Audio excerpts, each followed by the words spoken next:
gorgeous, gorgeous day this is. I want to begin by sharing something I heard this week. I heard of these 4 women, Catholic women, and they were sitting together and they were playing bridge and they were having tea and talking about their sons. And one of them said, you know, my son, he is a priest. And when he walks into a room full of women, they call him father. The other lady says, well, my son, he is a bishop. When he walks into a room full of women, they call him Your Excellency. And they stand up. The third lady, she puts down her cup. And she says, well, as you know, my son is a cardinal. When he walks into a room full of women, they call him Eminence. Not only do they stand up, they kiss his ring. Well, the fourth lady, who's just been listening there, she said, well, my son, he's not a member of the clergy. In fact, he is a 6 foot, 2 inches tall bodybuilder who works as a male stripper. And when he walks into a room full of women, they all yell, oh my God!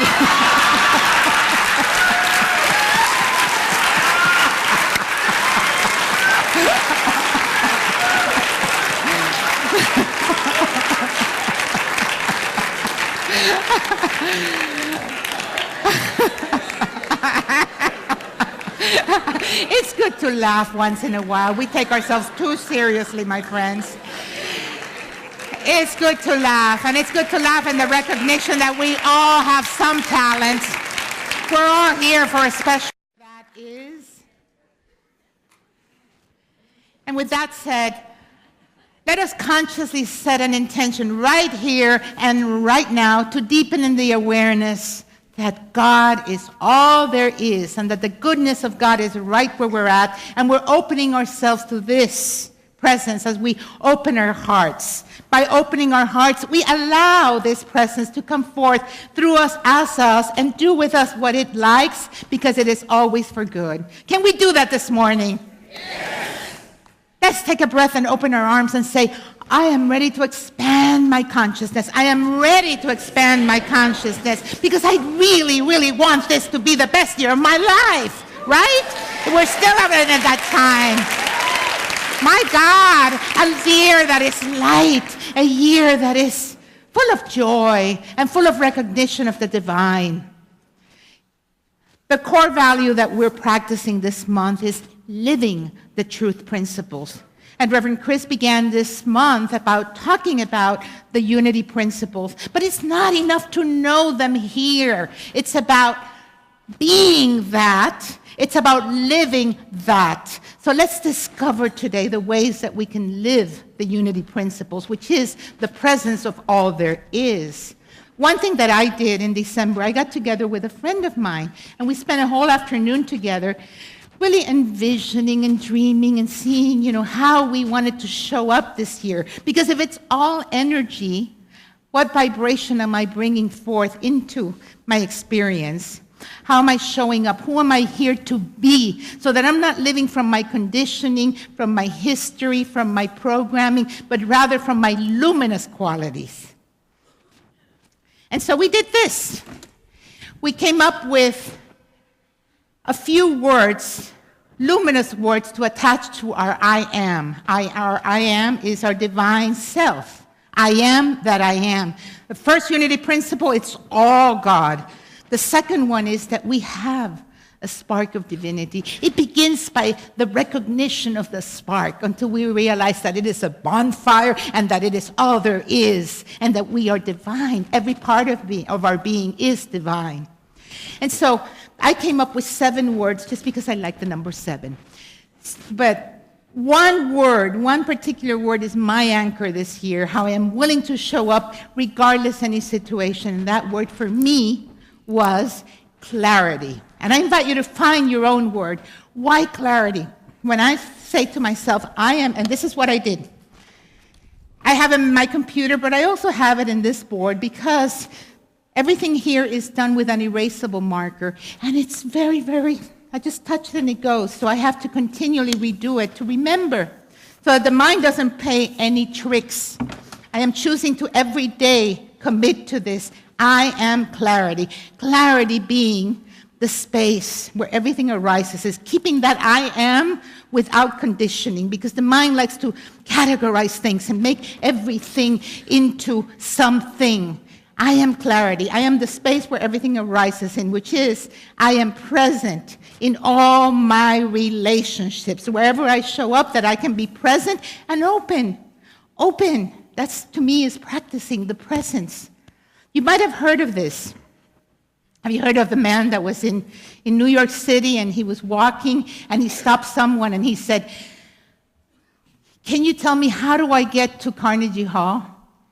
And the answer was, "Practice, practice, practice." Right? Especially during challenging times. That's when we really got to say, okay, whoa, everything is for me, not against me, because if it's all God and all good, then there's goodness here. And then I remember that, why am I here? Because my Father said it is the good pleasure to give me the kingdom. The kingdom of God is at hand, right here, right now. And it is the Father's good pleasure to give me the kingdom. Now, this Father is not a Father somewhere up there in the clouds. This Father refers to our Creator, our oneness, the essence of all there is, that is closer than our very breath, because it is all God, all the one life, all intelligence. So opening up to the Father is opening up to my divinity, until I can come to the place of the Father and I are one. Now, we're able to receive the kingdom to the degree that we can open ourselves and believe ourselves to be worthy of the kingdom. Because you might be standing right there, right where you are on sacred ground, and not able to acknowledge that. Two people can be in the same situation, and one can be experiencing hell while the other one is experiencing heaven, right? It's all about a shift in our awareness. And it's an instant shift of recognizing, wait a minute, I can stop this crazy mind and just take a breath and go to the heart. Let's take a breath together. And invite you, if you're going through a challenge right now, if you are carrying some burden right now, set it aside. Set it aside for now. Pick it up later. But empty yourself in this moment as you renew yourself in the Spirit that is the very essence of what you are. You are made in the image and likeness of your Creator, and it is your Father's great pleasure to give you the kingdom of God. The kingdom. And what is the kingdom of God? It is the goodness, and it is an inner. It begins with an inner recognition of this kingdom. See, the shift that needs to take place is the shift of going within and finding the freedom within, because it is that truth that sets us free, where we can find that place that is unshakable, unshakable in the midst of change out here, so that we don't rely on anything or any person or any situation for our happiness and our stability. We find our stability in this presence. And one great example of this living was Brother Lawrence. Brother Lawrence was a 17th century monk, a Carmelite monk. And when he went into the monastery, they didn't know what to do with him. He didn't have the right education. They didn't think he was smart enough. Some thought he was slow. So guess where they put him? In the kitchen, where he spent most of his life doing the dishes, in the kitchen. But while he was in the kitchen, every dish that he was washing it for God. Everything that he was doing, it was in the awareness that it was all God. And he came to a place of awakening to the realization of his divinity. And then anyone that was in his presence felt the presence. And to this day, his teachings, there's a book on practicing the presence based on his letters and his stories. in the monastery. To this day, it is a Christian classic. But he didn't depend on anything on the outer to find this presence. He did not go inside and lament, oh, I am here doing the dishes while the other monks are studying all these books and so forth. No. He found the presence. Just the same as when someone goes into a Zen monastery. You might be cleaning the toilets for 20 years, but you realize your divinity. So I'm not saying that it's not wonderful to have wonderful things in the outside. I'm not saying that. Don't hear me wrong. It is our dependence on anything outer for our happiness. It is wonderful to have the most beautiful Rolls Royce or Mercedes-Benz or a beautiful mansion. Wonderful, because the kingdom of God is made up of everything. But yet, everything in the outer world is continually changing. It's not about depending on anything for our happiness, finding our happiness within us. That is liberation, my friends. That is freedom. And that is what we're here to realize. And we're here to realize that for ourselves and for humanity. And the time is now. This is the year to realize our oneness and realize our divinity for the benefit of all. See, you are the universe celebrating itself. That is how precious you are. Right where you're at is the center of the universe. The universe, the one song. We're all in this together. It's a great symphony, and we all have our parts to play in this symphony, which reminds me of this rooster that he would crow lustily every morning, and he felt that it was his crowing that caused the sun to rise. Then one day, he fell asleep. And when he wakes up, he goes, oh no, and he runs to his hen post, and his hen post was on top of his hen house. And when he gets to his hen post, he realizes that the sun had already come out. The sun had already risen. His world crumbled. His sense of self was destroyed. He no longer had any reason to live. What was he going to do now?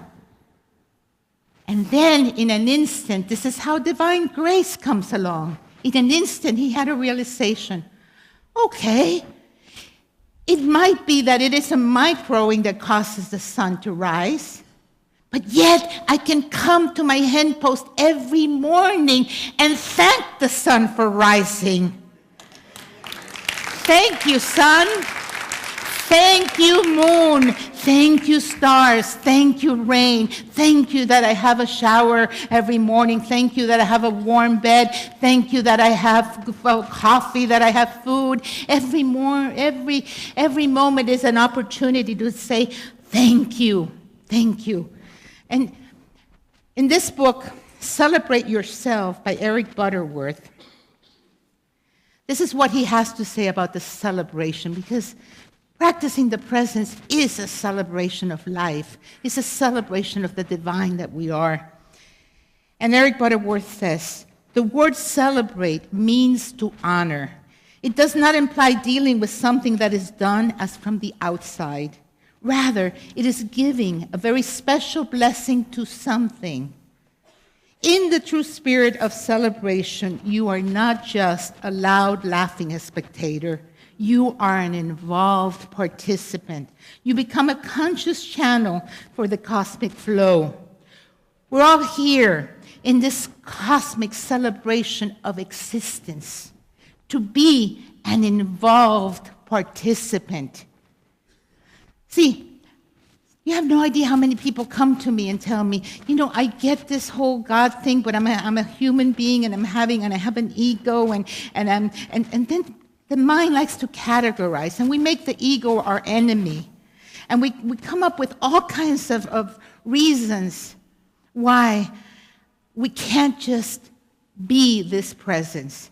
But I think as humanity, as a species, we are evolving to the point where we no longer need to make the ego the enemy. That we could take responsibility for our thinking, that we're not our thoughts, and just begin to practice resting in this presence. Practice stopping and being. And the moment you catch yourself going from your history and going from your conditioning, whoo, just like the rooster did. Okay, I am not the cause of this, but I can certainly celebrate it. Because it's not an I, like a separate me. No, it's time to put away our personality. It is time for something greater to come forth through us, as us.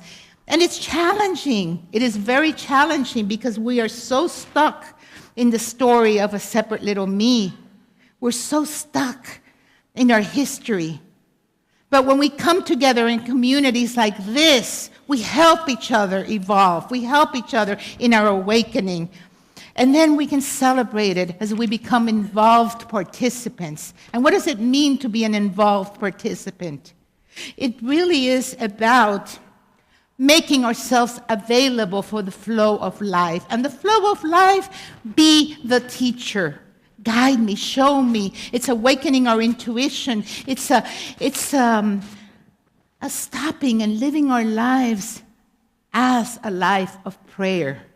Prayer as simply just stopping and recognizing the breath, that in the breath is light, in the breath is prana, is healing energy, is love. And I just take a breath, and I know that it is the divine essence of all there is breathing through me as me. So my whole life is a prayer. My whole life is a recognition of my oneness. And then, as I am present, life becomes the teacher. Life is continually showing us the way. And when we make a mistake, so what? The universe has a way of always bringing everything back into alignment, right or wrong, right? So, be what you were meant to be, no matter what.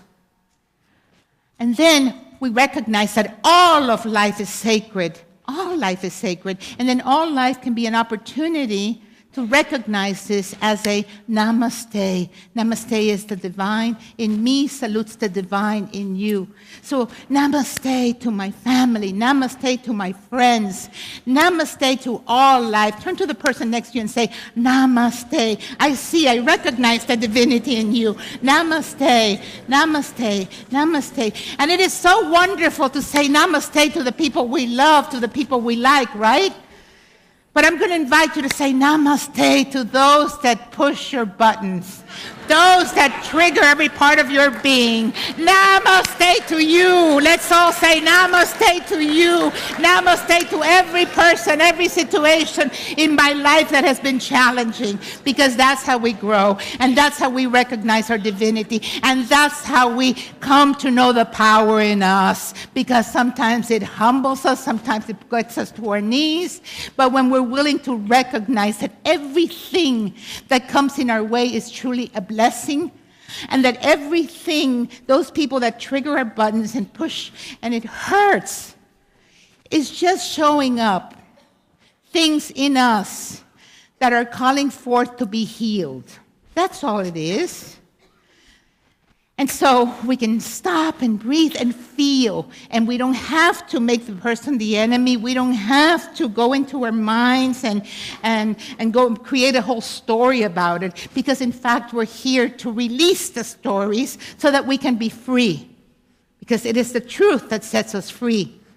And we can so easily get caught up in our minds and in our thinking and these crazy monkeys. So instead we want to stop and feel and say, okay, I am going to open my heart and be with this situation, whatever it is. I'm going to feel whatever it is. And if you are willing to do that, I guarantee you that at some point, divine grace will come forth and you will have a revelation. Because it always, always does. And then you go, ah. And a part of you that you had been abandoning, that you had pushed away, will be integrated.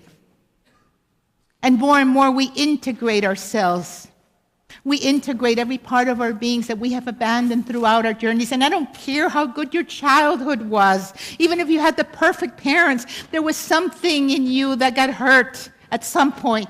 And when we continue to project it and project it and project it until we realize, wait a minute, everything out here is out picturing something within me. And we begin to own every part of this. And every moment is an opportunity to evolve, to grow, to love, to awaken. So, namaste to all of life, because all of life is sacred. This is a sacred journey we're in. And then we come to know that the fullness of God is right where you're at. See, my friends, we're here to awaken to our divinity. But you know what? Awakening to our divinity is not enough. Many, many people throughout the world are awakening to their divinity. Once we awaken to our divinity, then we have a sacred responsibility. Because our species is awakening. And it's also very beautiful, because for the first time, we have an opportunity to create something better for our future, for 7 generations coming forth. Because the moment you awake and you realize that, wait a minute, I am one with everybody. If I hurt my brother, I'm actually hurting myself. The moment that we come to know that we are one, then we want to be a beneficial presence. And we want to say, God, use me and guide me. And then we begin to use the mind constructively. And the same mind that kept us in a prison is the same mind that liberates us, that we can use it for our highest and best potential for the good of all. Then we begin to ask the right questions. Okay, so how does an awakened society look like, feel like? What are we here to do? How does this awakening show up in politics, in our financial systems, in our institutions, in our spiritual communities? How do we live this awakening? And this is the challenge. This is the exciting part that we are right now evolving to. It's like, as humanity, we have been in maybe a teenager stage, but we're waking up to something greater. It was Pierre de Chardin that called this collective knowing the noosphere, from the word know, from the Greek mind. So collectively, there is our planetary knowing is here, and that is evolving. Just like the internet continues to evolve, and it evolves us, we evolve, and we continue to expand our consciousness. And that's so wonderful. You know, we don't relate with anymore the way that we did 20 years ago. You could see it in the movies today. You can see it everywhere, that something is definitely awakening. And this, my friends, is so amazing, because the moment you are taking responsibility to live in the presence of God, to live as the presence, to be your sacred, most divine self, no matter what, you're actually influencing the whole. The whole. One little grain of sand that is moved here influences the whole. You are an important part of existence, even when you have believed yourself to be insignificant. Turn to the person next to you and say, you are an important part of existence. You matter. You matter. I don't care how many mistakes you've made. You matter. You matter. So the next time that you catch yourself, your holy, holy self, your I am, being like, oh, I am so unhappy. I am so worthless. I am no good. Oh, I am so confused because I don't know what my life's purpose is.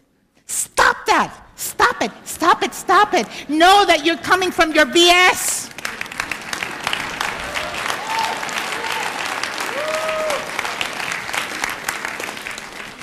Your belief system.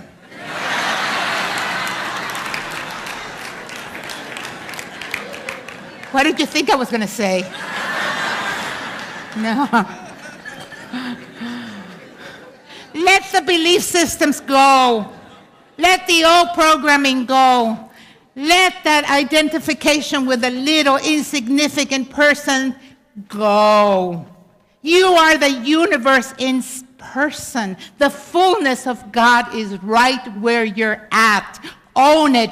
Be it. All life is sacred. Right where you are sitting is the fullness of God. Woo! Feel it. Yes.